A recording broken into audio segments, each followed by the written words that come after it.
Que vaut le vecteur accélération du centre d'inertie du boulet? Eh bien, il faut, dans ce cas-là, écrire la somme des forces extérieures. Dans un référentiel galiléen, la somme des forces extérieures appliquées sur le système boulet, il n'y a que le poids P, puisqu'on a vu que la poussée d'Archimède et les forces de frottement sont négligeables. C'est égal au poids P, égal au produit de la masse fois le vecteur accélération du centre d'inertie du boulet. Autrement dit, P c'est égal à mg égal à ma.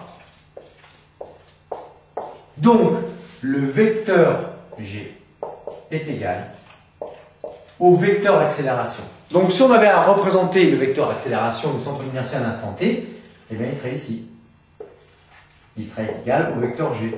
Et puis, si on avait à le représenter un peu plus loin, eh bien, on aurait toujours le vecteur accélération qui serait ici, etc., etc. Alors, on peut l'écrire sous une autre forme.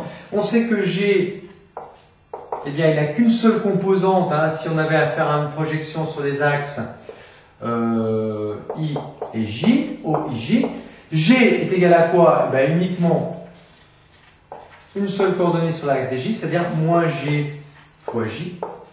Le vecteur accélération, il aura deux coordonnées, AX, I, donc AX pour sa première coordonnée plus AY, J.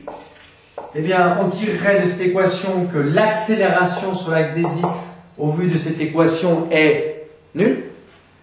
Pas d'accélération sur l'axe des X, et c'est normal, puisque la vitesse Vx est constante et que l'accélération est égale à la dérivée de Vx par rapport au temps.